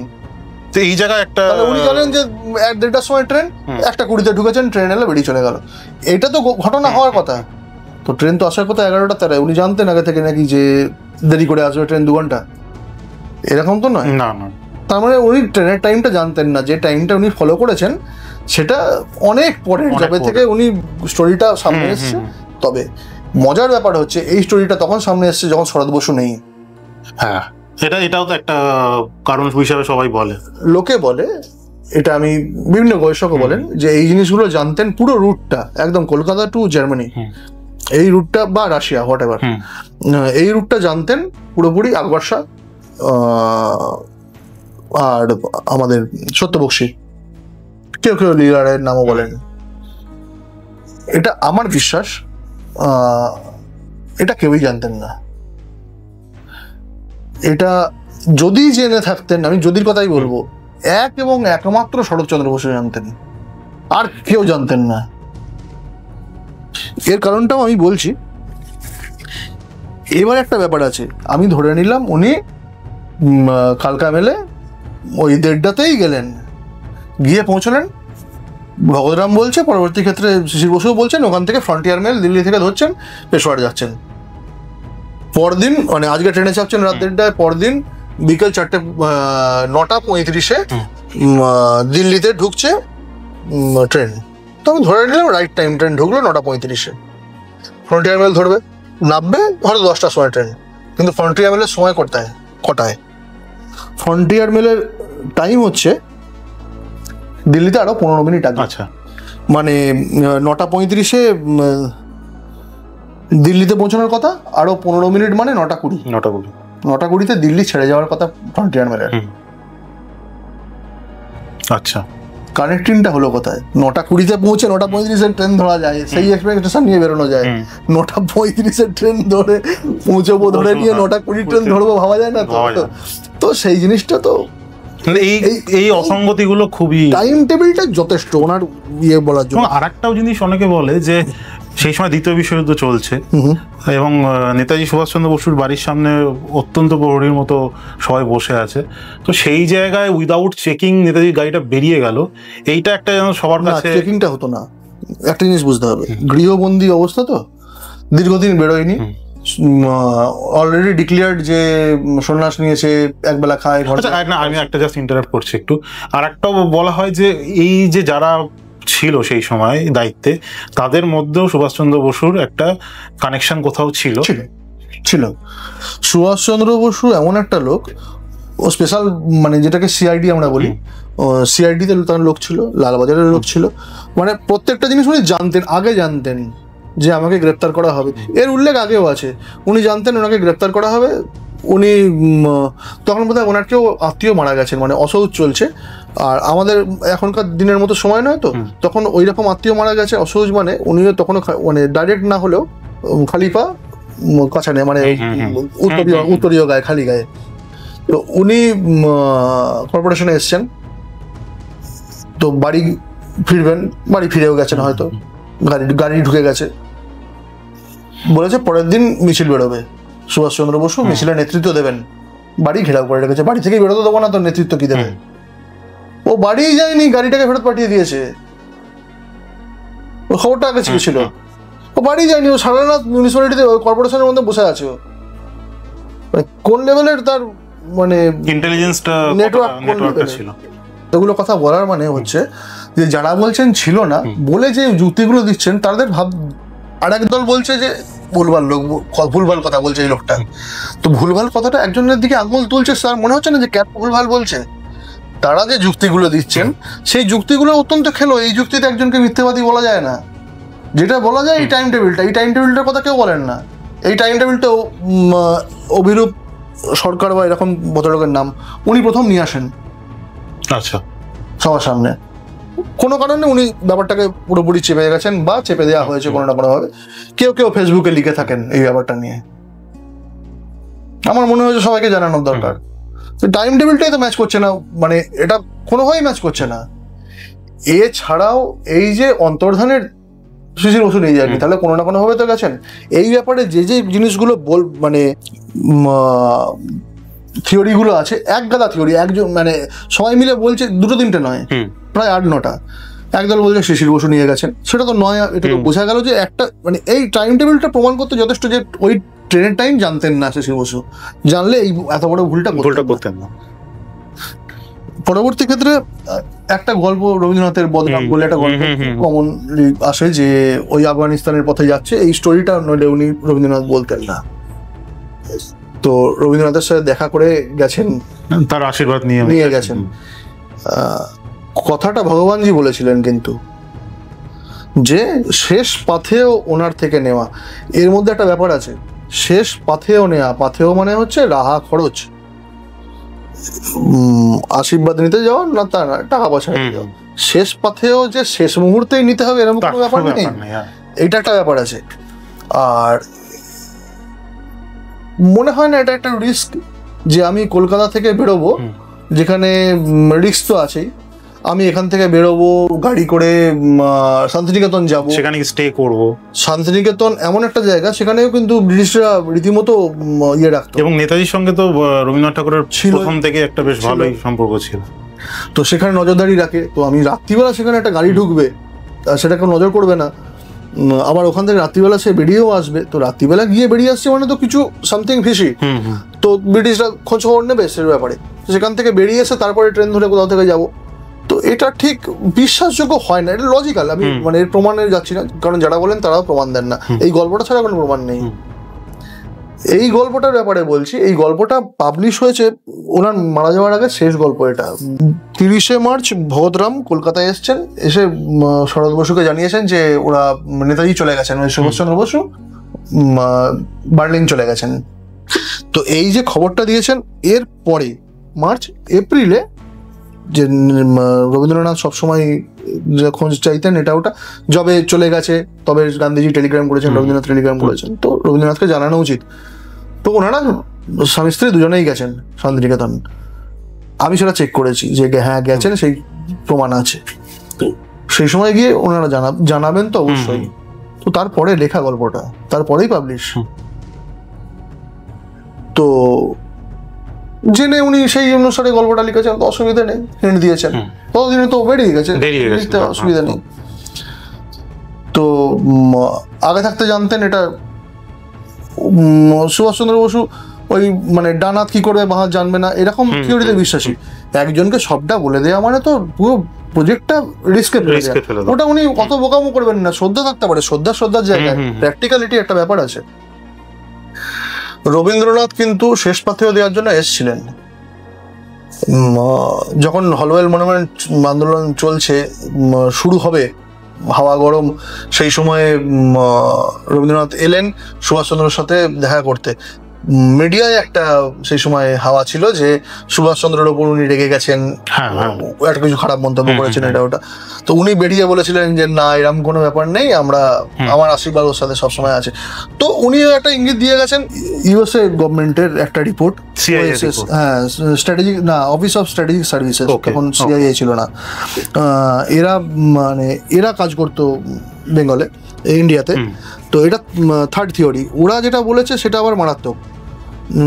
এই অন্তর্ধানের রিপোর্ট 41-এর অন্তর্ধান রিপোর্ট পাঠাচ্ছে 45-এ। হ্যাঁ, একটু মানে হাস্যকর রিপোর্টগুলোটা, মানে ভুলভ্রান্তিতে তো ভরা বটেই। বলছে যে শার্দুল সিং এলগিন রোডের বাড়িতে এসছেন, দাড়ি কামিয়ে পোশাক বদল করেছেন, আর ভোর 3:30 নাগাদ শার্দুল সিং এর পোশাকে সজ্জিত হয়ে শিখ সর্দারের বেশে উনি বেরিয়ে গেছেন। গিয়ে খানিকটা দূরে গাড়ি ছিল, সেই নেটিভ র্যাপটি করে 200 মাইল ডিস্টেন্স গেছেন। এবার শার্দুল সিং কবিশের পাঞ্জাবি সর্দার, হ্যাঁ, ভগৎ সিংও দাড়ি কামিয়ে, মানে রাষ্ট্র সবার আগে। শার্দুল সিং জাতীয় স্বার্থে কামাতেই পারেন, কিন্তু অন্তর্ধান যখন হয়েছে শার্দুল সিং কমিশন সেই সময় বোধহয় প্রেসিডেন্ট ফরওয়ার্ড ব্লকের যে নেতাজির ভাইস প্রেসিডেন্ট বোধহয়, যে নেতাজির অবর্তমানে উনি প্রেসিডেন্ট হবেন এখন। তো কিছুদিন আগে অন্তর্ধানে উনি কলকাতা ঘুরে গেছেন, নেতাজির অন্তর্ধান হয়েছে, তারপরে পরেই সবাইকার কাছে ইনফরমেশন নেওয়া হচ্ছে যে কোথায় কি আপনার কি বক্তব্য কি না। শার্দুল সিংকে কিন্তু তার বাড়িতে মিডিয়া মানে প্রেস গিয়ে ইন্টারভিউ নিয়েছে, সেই ইন্টারভিউ পাবলিশ হয়েছে। তো মিডিয়ার সামনে সে নিশ্চয়ই দাড়িগোপ, মানে সর্দারের দাড়িগোপ, শার্দুল সিং এর রীতিমতো দাড়িগোপ, তো ওই কদিনে নিশ্চয়ই গজিয়ে ফেলেনি। না না না, আর সেটা সম্ভব নয়। আর মিডিয়া প্রেসের সামনে দাড়িগোপ লাগিয়ে বসে করে বসে ইন্টারভিউ দেবে, একটা অ্যাবসার্ড ব্যাপার এটাও। কাজে এটা এবার বলবেন যে ওএসএস এর রিপোর্ট কি ভুল? হ্যাঁ, এই রিপোর্টটাকেও ভুল বলা যায়, কারণ হচ্ছে একটা মজার ব্যাপার আছে। বলছে এই যে 200 মাইল পথ গাড়ি করে গেছে, 200 মাইল পথ গিয়ে কি হলো? বলছে সুভাষচন্দ্র বোস ওয়াজ দেন টেকেন টু জাপান। ওকে, এখানেই এইখানেই রিপোর্টটাকে সাইডে সরে দেওয়া, যে এখানে ভুল বলে দিয়েছে, মানে মাঝখানে অনেকটা পার্ট স্কিপ হয়ে গেল। হ্যাঁ, মানে শুধু তাই নয়, মানে এর রিপোর্টটার মধ্যে বলা আছে যে হুগলি নদীতে সাবমেরিন, জাপানে সাবমেরিন করে গেছে। একটা কল্পনার লেভেল। এটা একটা হাওয়ায় সেই সময় কথা ভেসেছিল, আচ্ছা, যে চন্দননগর নিশ্চয়ই পালিয়ে গেছে, যেটা মরবিন্দু চলে গেছিল, ওখান থেকে সাবমেরিন করে জাপান। তখন সবাই জাপানের কথাই ভাবতো, রাসবিহারী বসু যেহেতু জাপানে আছে, ওইটাই ভেবেছিল। আর একটা আছে, মানে আমি শর্টে বলছি, বহ্নিমান সুভাষ বইটা লিখেছেন। এই বইতে গোমো থেকে কালকা মেল ধরার কথা বলা আছে, কিন্তু এখানে বলছে যে দিল্লি নয়, নেমেছেন তুন্ডলা স্টেশনে, দিল্লির আগে তুন্ডলা স্টেশনে নেমেছেন, সেখান থেকে পাঞ্জাব মেল ধরে নওশেরা স্টেশন পেশোয়ার সিটির কোনো ব্যাপারই নেই, যেখানে পেশোয়ারে গিয়ে নেমেছিলেন ডিমান্ড সেটা নেই। নওশেরা থেকে পেশোয়ার আবাদ খান গাড়ি করে নিয়ে গেছিলেন। আচ্ছা, যে আবাদ খান রহমত খান, মানে ভগতরাম তরওয়ার নেতাজিকে, সুভাষ বোসকে নিয়ে কাবুলের দিকে রওনা দিয়েছিল গাড়ি করে, সেই আবাদ খান ও নিয়ে গেছিল পেশোয়ার অব্দি। কিন্তু এর কোনো প্রমাণও নেই, এবং সেই সময়কার টাইম টেবিল বলছে পাঞ্জাব মেল, মানে যেটার কথা বলা হচ্ছে যে পাঞ্জাব মেলে নওশেরা গেছেন, পাঞ্জাব মেল কিন্তু লাহোর পর্যন্ত যেত, নওশেরা অব্দি নয়। আর একটা থিওরি আছে, যেটা জ্যোতিপ্রসাদ বসুর নেতাজি ও আজাদ হিন্দ ফৌজ বই থেকে আমরা পাবো। অকালি পার্টির নেতা ছিলেন, এবং ওর সাথে কীর্তিকিষাণ পার্টির নেতাও ছিলেন তারা সিং। আচ্ছা, আর তার দুজন সহকর্মী কলিগ, তারা তিনজনেই কলকাতায় সুভাষচন্দ্রের সাথে দেখা করেছিলেন। সেখানে মানে ওই গৃহে অন্তরীণ থাকাকালীন দেখা করেছিলেন। অন্তরীণ থাকাকালীন সম্ভবত নয়, ওটা তার আগের ঘটনা, যখন পরিকল্পনা শুরু হয়েছিল। সুভাষচন্দ্র তারা সিংকে ডিটেলটা জানিয়েছিলেন যে আমি এরকম যেতে চাই। সত্যরঞ্জন বক্সির নির্দেশে কোড ওয়ার্ড দিয়ে বিনয় সেনগুপ্ত নাম বদলে সর্বানন্দ সেন হয়ে ওনাদের সাথে যোগাযোগ করে ব্যবস্থা করেছিলেন। সুভাষচন্দ্র গৃহত্যাগ করেছিলেন 13ই ডিসেম্বর। আচ্ছা, সমস্যাটা সেইখানে। 5ই ডিসেম্বর উনি জেল থেকে ছাড়া পাচ্ছেন। সেই সময় তারপরে, মানে 13ই ডিসেম্বরের পরে একাধিক রাজনৈতিক নেতা এবং মানে বাইরের লোকজন গিয়ে দেখা করেছেন তার সাথে। সব থেকে বড় ভুল যেটা এটা, সেটা হচ্ছে সালটা 1940। ওকে, তো এখানে তো অসম্ভব। আচ্ছা, কিন্তু তারপরে ঘটনা আমি ধরে নিলাম ওটা অ্যাকচুয়ালি ছাপতে গিয়ে ভুল হয়েছে, সেটাও যদি ধরে নেওয়া হয়, পরবর্তী ক্ষেত্রে এডিশনে এত বড় ভুলটা ঠিক হয়ে যাওয়া উচিত হয়নি। কিন্তু তারপর উনি লিখছেন যে গাড়িতে করে বর্ধমান, সেখান থেকে 2য় শ্রেণীর টিকিট কেটে পাঞ্জাব মেলে পেশোয়ার, সেখান থেকে আব্বাস খান নামক এক ব্যক্তির কাছে 6 দিন ছিলেন, তারপর কাবুল রওনা। আব্বাস খানের উল্লেখ কোথাও নেই, কারোর কাছে পাইনি। আর মানে পাঞ্জাব মেলে পেশোয়ার ইম্পসিবল, যাওয়ারই কোনো জায়গা নেই। কিন্তু এই বইটা মানে নতুন বই নয়, এটা 1946 সালের বই। আচ্ছা ওই জুন জুলাই মাস নাগাদ, মে জুন মাস নাগাদ প্রকাশিত হয়েছিল। আচ্ছা ওই সময় ওই একই সালে হেমেন্দ্র বিজয় সেন নেতাজি সুভাষচন্দ্র বইটা প্রকাশ করেন 45-এ সম্ভবত। ওটা আবার ঘষে মেজে কিছু পরিবর্জিত সংস্করণ 46-এ।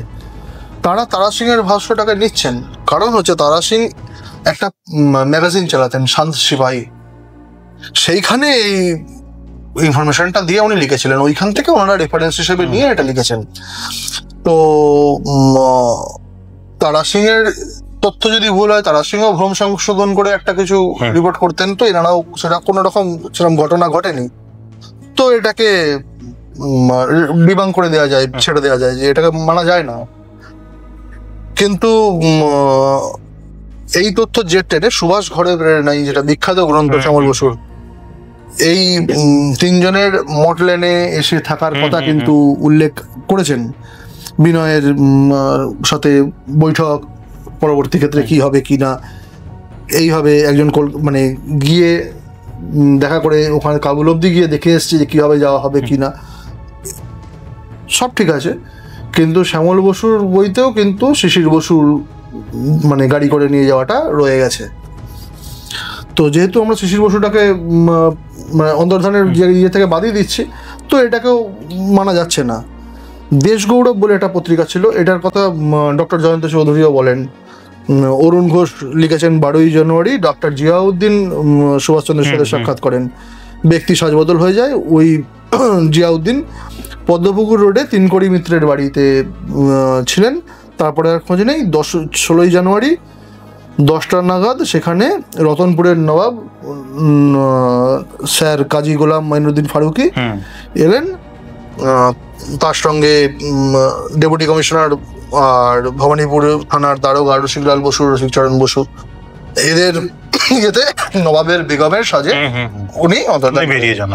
এবার এই 12ই জানুয়ারি বাড়ি ছাড়া 16ই জানুয়ারি অব্দি কলকাতাতেই পদ্মপুকুরা থেকে যাওয়া, এটা একটা বিশাল রিস্কের ব্যাপার। কিন্তু প্রথম ডাক্তার জিয়াউদ্দিন সুভাষচন্দ্রের গোটা জীবনে কোথাও উল্লেখিত নেই, মানে একটা অন্তত উল্লেখ থাকার দরকার ছিল, তবে একটা স্বাভাবিক জিনিসটা হতো, নেই। কিন্তু এখানে একজনের, যেটা জয়ন্ত চৌধুরী বা দেশগৌরব পত্রিকার সম্পাদক বলছেন যে এই রসিকলাল বসু ডেপুটি কমিশনার নিজের সার্ভিস রিভলভার দিয়ে নিজেকে গুলি করে আত্মঘাতী হয়েছিলেন, কারণ ধরা পড়ে যেতেন, এই ইনফরমেশনটা লিক হয়ে গেছিল। আমি ব্যক্তিগতভাবে কিছু খোঁজ খবর নিয়েছিলাম। সত্যি কথা বলতে আমি বেশি দূর যেতে পারিনি, এই ব্যাপারে কোনো ইনফরমেশন আমি বার করতে পারিনি, এটা আমার অপারগতা, আমি পারিনি। কিছু জায়গায় গিয়ে থেমে যেতে হয়, এটা শুধু সুভাষচন্দ্র বসুর ব্যাপার নয়, এটা শ্রী চৈতন্যর ব্যাপারও। দুজনেরই অন্তর্ধান, দুজনেরই কি হলো, হোয়ার অ্যাবাউটস কেউ জানে না, অনেক মিল আছে দুজনের। আর ঠিক একটা জায়গায় গিয়ে আপনাকে থামতে হবে, এরপরে আপনি যেতে পারবেন না যদি না আপনার কোনো না কোনো সোর্স থাকে। আমার সেটা নেই, এখনো অব্দি জোগাড় করে অন্তত উঠতে পারিনি। কিন্তু আপনার মনে হচ্ছে যে কটা থিওরি এখনো পর্যন্ত আছে সেখানে প্রত্যেক কটাতেই অসঙ্গতি তো রয়েছে। আর একটা উত্তম চাঁদ একটা বলছে যে এইভাবে গেছিলেন, সেখানে কিন্তু 15ই জানুয়ারি রাত 8টায় হেঁটে বাড়ি থেকে বেরোনোর গল্প আছে। 40 মাইল দূরে কোনো একটা স্টেশন থেকে মেল ট্রেন চেপে 17ই জানুয়ারি পেশোয়ার, ঠিক আছে, 15 তারিখ বাড়ি ছাড়ার কথা বলছে। এটা উত্তম চাঁদের বক্তব্য। এই উত্তম চাঁদ বক্তব্যটা কেন কি করে বলছেন, যে উনি উত্তম চাঁদকে বলেছিলেন, নেতাজি সুভাষচন্দ্র বসু ওখানে থাকার সময় বলেছিলেন।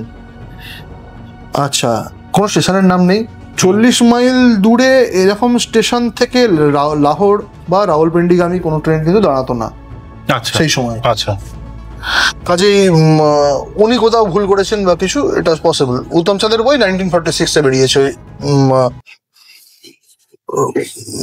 অন্তর্ধান নিয়ে যেটা বেরিয়েছে। আর একটা আছে, একটা সরকারি ফাইল আছে, আমি বইতে উল্লেখ করেছি ফাইলটার নাম, British secret file. Himalaya radio বলে একটা রেডিও স্টেশনের একটা ইনফরমেশন ওরা ইন্টারসেপ্ট করে। এটা মানে নর্মাল রেডিও, মানে যেরকম আমাদের অনুষ্ঠান হয় সেই রেডিও। 1941-এর 12ই মার্চ সম্প্রচারিত হয়েছে। এটা এই রিপোর্টটা, এটার বেসিক রিপোর্ট কিন্তু শুধুমাত্র ব্রিটিশ ইন্ডিয়াতেই সিআইডি, আইবি এদের মধ্যে সীমাবদ্ধ ছিল এরকম নয়। এটা মানে আমরা MI6 জেমস বন্ডের ইয়েতে জানি, MI5, MI2, MI7, MI8 এরকম অনেক বিভাগ আছে ওদের ছিল। তো MI8 এর গোয়েন্দাদের কাছে পাঠানো হয়েছিল। MI8 সেটাকে ওদের যেটা ডিডি, MI2, MI1, MI7 এদের সবার কাছে সার্কুলেশন হয়েছে এই চিঠি, এই মানে রিপোর্টটা হিমালয় রেডিওর ব্রডকাস্ট। যে কি এখানে যে অনুষ্ঠানের হোস্ট তিনি একটা মিউটিনি পার্টি বলে কোনো পার্টির প্রেসিডেন্টের একটা চিঠি পাঠ করেন। এরকম পার্টির কোনো নাম নেই, পুরোটাই ফেক, কিন্তু ইনফরমেশনটা ইম্পর্টেন্ট। যে কিছুদিন আগে সুভাষচন্দ্র বসু আম্বালা গ্রামে ছিলেন, 12ই মার্চের ঘটনা। এটা শুনুন। মিউটিনি পার্টির সদস্যরা তাকে যথাসাধ্য সাহায্য করেছেন। তার সঙ্গে ইপির ফকিরের প্রতিনিধির আম্বালাতেই সাক্ষাৎ হয়। তার মাধ্যমে ফকিরের কাছে গোপন নির্দেশ পাঠিয়েছিলেন সুভাষচন্দ্র। তার সাহায্যে ফিয়েদারা নিযুক্ত রয়েছেন। আচ্ছা। কলকাতার ফিদায়ে নাম্বার 548 ও 157 সুভাষচন্দ্রের সঙ্গে সাক্ষাৎ করে তার নির্দেশ নিয়ে ফিরে গেছেন। মানে সুভাষচন্দ্রের সাথে ছিল দুজন ফিদায়ে, তারা ব্যাক করে এসছেন। তারা সুভাষচন্দ্রের লোক নন, তারা ওই ইপির ফকিরের লোক। কথা দিয়েছেন সেই সব নির্দেশ 21শে এপ্রিলের মধ্যে পালিত হবে। সুভাষচন্দ্রের অন্তর্ধানের সমসাময়িক তথ্য সমৃদ্ধ এই ফাইলটা, অন্তর্ধান রিলেটেড এই একটাই আছে ইনফরমেশন। আচ্ছা, আর কোনো ডকুমেন্ট নেই, যার জন্য বলে এটা পুরোটাই রহস্যে মোড়া। এই একটা ইনফরমেশন যে আম্বালায় ছিলেন কিছুদিন আগে। তো 12ই মার্চের ঘটনা যদি কিছুদিন আগে হয়। এই যে ব্রডকাস্টটা এটা কোথা থেকে হয়েছিল সেই সময়? হিমালয় রেডিও। হিমালয়, হ্যাঁ, এটা নিয়ে প্রচুর খুঁজেছে ওরা যে হিমালয় রেডিও হিমালয়ের আশেপাশে কোথাও কিছু হওয়ার স্বাভাবিক নাম থেকে যেটা। এবার মজার ব্যাপার হচ্ছে ইটালিতে সেই সময় একটা রেডিও ছিল। এই রেডিও স্টেশনটার নাম ছিল রেডিও হিমালয়া। ওকে। খানিকটা মুসলিম লীগ পন্থী, কিন্তু খানিকটা আবার ব্রিটিশ বিরোধীও। আলাদা পাকিস্তান চাইতেন, কিন্তু ব্রিটিশ বিরোধিতাও পুষতেন মনে। এরকম এক ভদ্রলোক ছিলেন ইকবাল সেদাই। ওকে। তিনি হেড ছিলেন। পরবর্তী ক্ষেত্রে এই বইটা যদি দেখেন, আমার বইটা ওতে আছে, আমি দেখিয়েছি কিভাবে যখন সুভাষচন্দ্র বসু যে প্রসেসে জার্মানিকে বলে তার কাছ থেকে ক্ষমতা তৈরি করে একটা আর্মি তৈরি করে ইন্ডিয়ার দিকে আসবে, মানে POW মানে যুদ্ধবন্দীদের নিয়ে আর্মি তৈরি করব, রেডিও তৈরি করব, প্রচার করব, এই যে একটা অ্যাক্টিভিটির প্রসেস, এই সেম থিওরিতে উনি শুধু রেডিও চালাতেন। ইকবাল সেদাই উনি ছিলেন ইন্ডিয়ান, কিন্তু ইটালিতে। আচ্ছা। নেতাজির অনুকরণে, যেহেতু নেতাজি একটা বিশাল ভ্যালু পেতেন ইটালিতেও জার্মানিতেও, তো উনি খানিকটা হিংসাতে ভুগতেন যে আমিও ওই রকম হব। তো উনি ইতালিতে যেসব ভারতীয় যুদ্ধবন্দী আছে তাদের নিয়ে একটা গ্রুপ তৈরি করে তাদের এরকম একত্রিত করে প্রচার করে এটা ওটা। তার মধ্যেও কিন্তু উনি ডাইরেক্টলি মুসলিম লীগের নীতি, যেটা পাকিস্তানপন্থী প্রোপাগান্ডা, উনি চালাতেন। পরবর্তী ক্ষেত্রে মানে জার্মানিও সেটা বুঝতে পারলো, ইটালিও বুঝতে পারলো, ওর হাত থেকে ক্ষমতা কেড়ে নেয় সোজা কথায়, সেই সেনাগুলোকে নিয়ে জার্মানিকে তুলে দেয়। তো সেটা একটা হিংসের ব্যাপার ছিল, তখন কিন্তু ছিল না। তো হঠাৎ করে এই হিমালয় রেডিওর কি ইন্টারেস্ট পড়লো এই ব্যাপারে ইনফরমেশন দেওয়ার?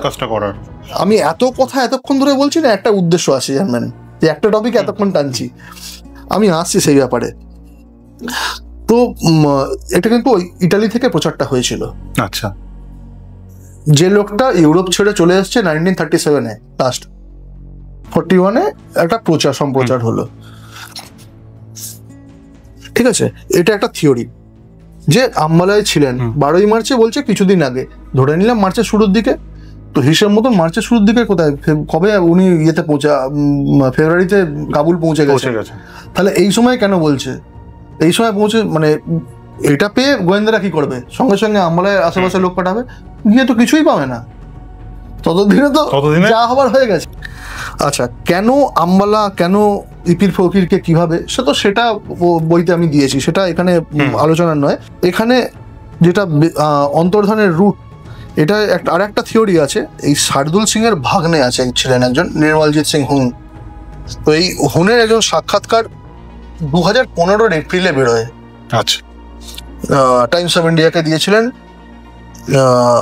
উনি বলছেন যে এই ঘটনাটার কথা ওনার মনে ছিল না। উনি মামার সাথে সাথে ঘুরতেন ছোটবেলায়, কিন্তু মনে ছিল না।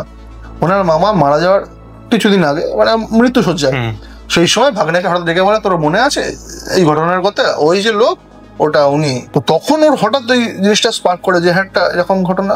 আচ্ছা, তো এই জিনিসটা কিরকম, জানুয়ারির ওই 41 জানুয়ারিতে কোনো একটা সময় মোগলপুরা স্টেশন থেকে ট্রেনে উঠেছিল, কোনো একটা ট্রেনে, সেটা তো মনে থাকার কথা নয়। নির্মলজিৎ সিং আর শার্দুল সিং কবি স্যার মোগলপুরা থেকে উঠেছেন, রাওয়ালপিন্ডির কাছে চাকলালা বলে একটা স্টেশনে নেমেছেন। এই ট্রেনের একজন যাত্রী, তিনিও ওই স্টেশনে নেমেছেন। নেবে সামনে একটা গাড়ি ছিল চাকলালায়, একদম নেমে তাড়াতাড়ি করে গিয়ে উঠে পড়েছেন, গাড়িও ধুলে উড়িয়ে চলে গেছে। ওইটা দেখে ওনারাও দুজনে ব্যাক করে গেছেন এই ঘটনাটা। তো এই ভদ্রলোক হচ্ছেন সুভাষচন্দ্র বসু। রুটটাই পুরো বদলে গেল, চাকলালায় নামার কথা জানা গেল। এরপরে রমেশচন্দ্র মজুমদারকে ভগবানজির সমসাময়িক সময় যখন এসব নিয়ে প্রশ্ন হয়েছে এটা ওটা, তো তখন উনি বলেছেন যে যতবার সাধুর প্রশ্ন উঠেছে শৌলমারি নিয়ে, তো উনি বলেছেন সুভাষচন্দ্র আমাকে ডেকেছিল অন্তর্ধানের আগে, আমার কাছে টাকা চেয়েছিল, আমি একটা টাকা পাঠিয়েছিলাম। ও যদি বলে, যে ভদ্রলোক বলে দেবে যে কত টাকা পাঠিয়েছিলাম, সে সুভাষ বোস, ও ছাড়া আর কারো জানার কথা না। আচ্ছা, ঠিক আছে, এটা 12ই জানুয়ারির ঘটনা। যে টাকাটা মানে চেয়েছিলেন, ওই দিনকেই শেষ সাক্ষাৎ করেছিল, ওই দিনকেই সত্যবক্সী রমেশচন্দ্র, উনি সেদিনকেই টাকাটা পাঠাননি, কদিন বাদে পাঠিয়েছেন, 2-3 দিন বাদে। তার মানে 2-3 দিন ছিল লোকটা। আর শুধু মানে রমেশ মজুমদার তখন বয়স হয়েছে, বুড়ো নয়, কিন্তু শুধু একটা লোককে এরকম হ্যারাস করবে কেন টাকা চেয়ে? ও তো পুলিশের কাছাকাছি লোক নয়। তো টাকাটার দরকার ছিল নিশ্চয়ই। এবার এই সব কিছুর মধ্যে একটা রুট পাওয়া যায় যদি পাশাপাশি রাখা যায়, সেটা হচ্ছে রতনপুরের নবাবটা। ওই অ্যাঙ্গেলটা ইম্পর্টেন্ট। কেন? এই মঈনুদ্দিন ফারুকি কুমিল্লা পৌরসভার কমিশনার ছিলেন। ওকে। আজকের যুগে আমরা মিউনিসিপ্যাল কর্পোরেশনের কমিশনার, এটা ওটা, এদেরকে খুব একটা ভ্যালু দেওয়া হয় না। তখন কিন্তু ইন্টারন্যাশনালি ভ্যালু দেওয়া হতো। মানে সুভাষচন্দ্র যখন 30-এর দশকে নির্বাসনে প্রত্যেকটা জায়গায় তিনি সম্মানিত হচ্ছেন ওই পরিচয়ে। তো এই পৌরসভার, কুমিল্লা পৌরসভার কমিশনার ছিলেন, নবাব তো ছিলেনই। তো উনি বাংলার আইন পরিষদের সদস্য ছিলেন, যেটা মারাত্মক ইম্পর্টেন্ট জিনিস। ওকে। তার পলিটিক্যাল পাওয়ার, তার মানে একে নবাব, আইন পরিষদের সদস্য, পৌরসভার কমিশনার,